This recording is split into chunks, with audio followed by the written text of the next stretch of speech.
வணக்கம். சித்தர்கள் என்பவர் யார்? அவர்கள் எத்தனை பேர் இந்த பூமியில் வாழ்ந்து மறைந்தனர்? அவர்களது சிறப்புகள் என்ன அப்படிங்கிறத பற்றி தான் இந்த வீடியோ பதிவில் நாம் பார்க்க போகிறோம்.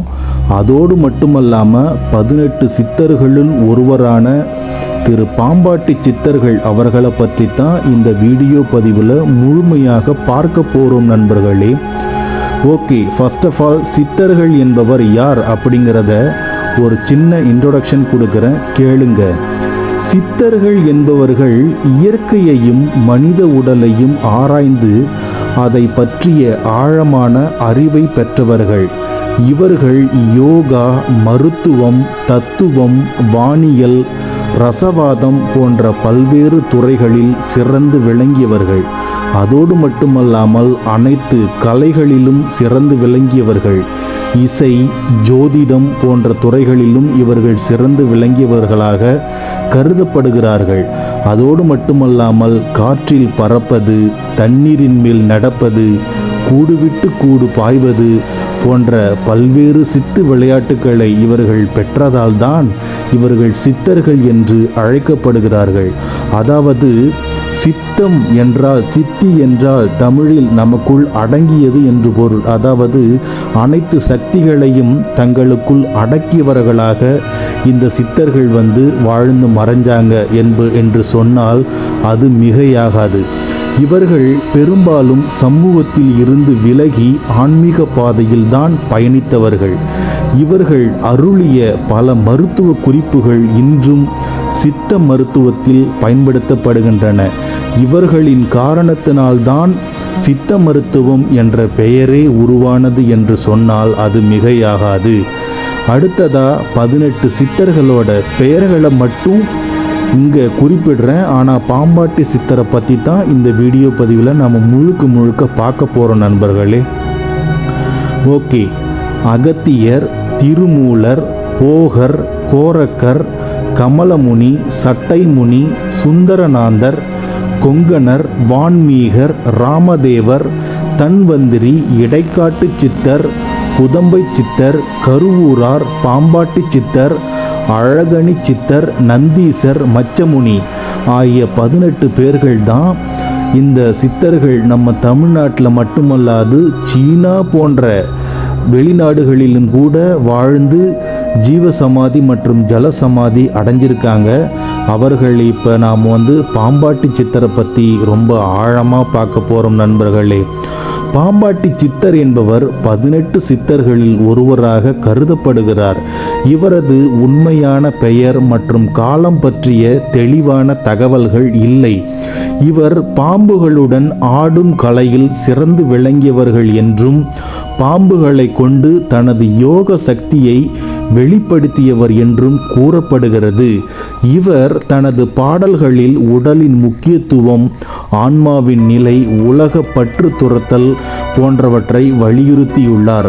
பாம்புகளை பிடித்து ஆட்டுவது போல் தனது மனதையும் புலன்களையும் கட்டுப்படுத்தி இறைவனை அடைந்தவர் என்பதால் இவருக்கு பாம்பாட்டி சித்தர் என்ற பெயர் பெற்றார் என்ற ஒரு கருத்து நிலவுகிறது நண்பர்களே.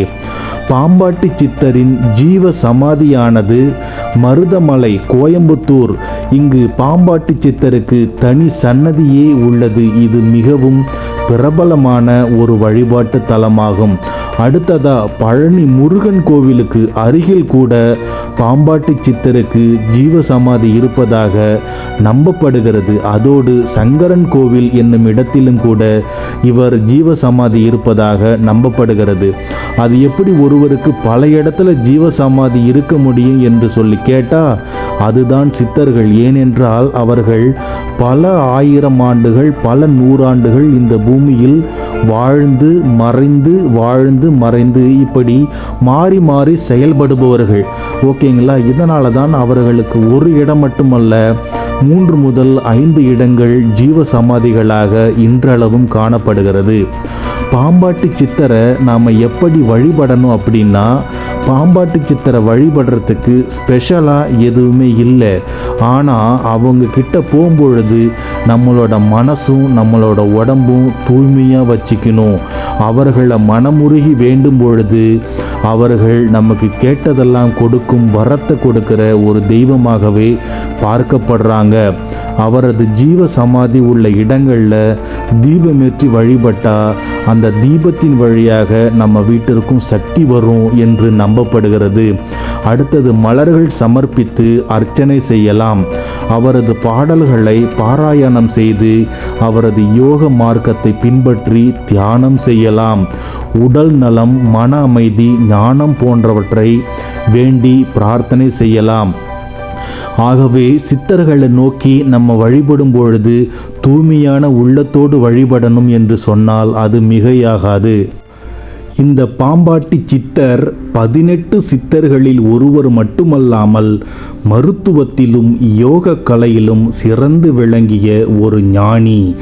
அவரது தனித்துவமான வாழ்க்கை முறையும் போதனைகளும் அவரை மற்ற சித்தர்களிடமிருந்து முற்றிலுமாக வேறுபடுத்துகின்றன. பாம்பாட்டி சித்தர் மருத்துவத்துறையிலும் ஆழ்ந்த அறிவு கொண்டவராக திகழ்ந்தார். அவரது பாடல்களில் மூலிகைகள், அவற்றின் பயன்கள், நோய்களுக்கான தீர்வுகள் ஆகியவை பற்றிய குறிப்புகள் ஆங்காங்கே காணப்படுகின்றன. அவர் பார்த்தீங்கன்னா நோய் கண்டறிதல் மற்றும் அதற்கான சிகிச்சை பெறக்கூடியதில், சிகிச்சை தரக்கூடியதில் ரொம்ப வல்லவராக திகழ்ந்திருக்காரு நண்பர்களே. மனித உடலின் இயக்கத்தை பற்றிய தெளிவான புரிதல் கொண்ட இவர் நாடி பிடித்து நோய் கண்டறிவதிலும் அதற்கான சரியான மூலிகை மருந்துகளை அளிப்பதிலும் வல்லவராக இருந்தார். விஷக்கடி மருத்துவம். பாம்புகளுடன் நெருங்கிய தொடர்புடையவர் என்பதால் பாம்புக்கடி மற்றும் பிற விஷக்கடிகளுக்கு சிகிச்சை அளிப்பதில் அவர் தனித்துவம் பெற்றிருந்தார். அவரது பாடல்களில் விஷத்தை முறிக்கும் மந்திரங்களும் மூலிகைகளும் குறிப்பிடப்பட்டுள்ளன. காயக்கல்பம் என்று சொல்லக்கூடிய உடல் நலத்தை மேம்படுத்தி ஆயுளை நீட்டிக்கும் காயக்கல்ப முறைகளை பற்றிய அறிவும் இவருக்கு இருந்தது. 18 சித்தர்களுள் போகர் சித்தருக்கும் பாம்பாட்டி சித்தருக்கும் இந்த காயக்கல்ப முறையை தெரிந்து வைத்திருக்கிறார்கள் என்பது குறிப்பிடத்தக்க செய்தி. இந்த முறைகள் உடல் மூலம் அழியாமல் பாதுகாக்க முடியும் என்று நம்பப்படுகிறது. அதே போன்று ரசவாதம், இரும்பு போன்ற உலோகங்களை தங்கமாக மாற்றும் ரசவாத வித்தையிலும் இவர் தேர்ந்தவர் என்று கூறப்படுகிறது. இது இவரது மருத்துவ ஆய்வுகளின் ஒரு பகுதியாகவே பார்க்கப்படுகிறது. ஒரு முறை மக்கள் இந்த காட்டுப்பகுதிக்குள் நவரத்தின பாம்பு ஒன்று இருப்பதாகவும் அந்த பாம்பை பிடிப்பவர் எவரோ அவரே இந்த நாட்டிற்கு செல்வந்தாராக திகழ்வார் என்றும் இவர் காதில் பட மக்கள் பேசியுள்ளனர்.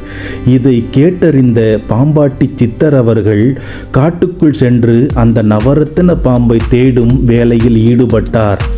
இவர் பாம்பு பிடிப்பதில் வல்லவராக இருப்பதால் எந்த ஒரு அச்சமுமின்றி அந்த பாம்பை பிடிப்பதற்காக மிகவும் தீவிரமாக தேடிக்கொண்டிருந்தார்.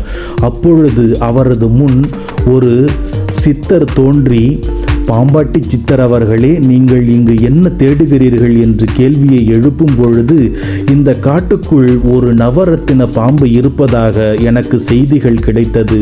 அதனால்தான் அந்த பாம்பை பிடிப்பதற்காக நான் இங்கு சுற்றி கொண்டிருக்கிறேன் என்று சொல்ல, உடனே அந்த சித்தரானவர் என்ன சொன்னார் அப்படின்னு சொல்லிட்டு பார்த்தோம் அப்படின்னா, பாம்பு என்பது உனக்குள்ளும் இருக்கிறது, எனக்குள்ளும் இருக்கிறது. உனக்குள் இருக்கின்ற பாம்பை நீ ஏன் காட்டுக்குள் தேடுகிறாய் என்று சொல்லி மறைந்தார். அப்பொழுதுதான் அவருக்கு புரிந்தது, குண்டலினி என்ற அந்த பாம்பு பற்றி தான் அந்த சித்தர் அவரிடத்தில் சொல்லி மறைந்ததாக அவர் உணர்ந்தார். இதன் பிறகு அவர் காட்டுக்குள் அந்த நவரத்தின என்ற பாம்பை தேடுவதை விட்டுவிட்டு மனித உடலுக்குள் இருக்கும் அந்த குண்டலினி என்ற பாம்பை எழுப்புவதற்கான முயற்சிகளை மேற்கொண்டார். ஆழ்ந்த தவம் புரிந்தார். அதில் பல்வேறு படிநிலைகளில் வெற்றி பெற்று பல்வேறு படிநிலைகளை கடந்து அதில் அவர் வெற்றியும் கண்டார். இதனால் அவருக்கு கூடுவிட்டு கூடுபாயும் சக்தி போன்ற உன்னதமான சக்தியும் கிடைத்ததாக நம்பப்படுகிறது.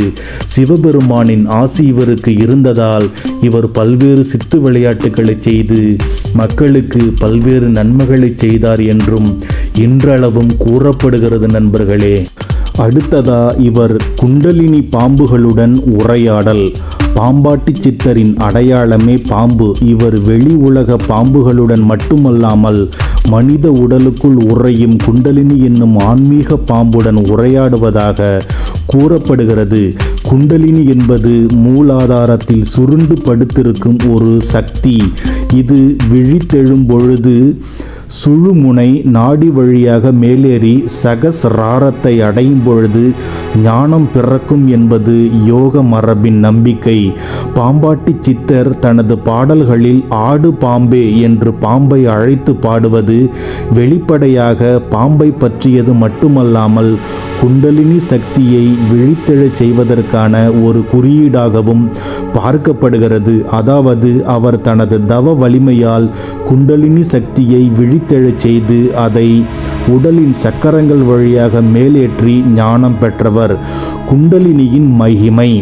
குண்டலினி என்ற பாம்பை நீ எழுப்பினால் அது உன் உடலை ஒரு கோயிலாக மாற்றும் என்று அவர் தனது பாடல்களில் உணர்த்தியுள்ளார்.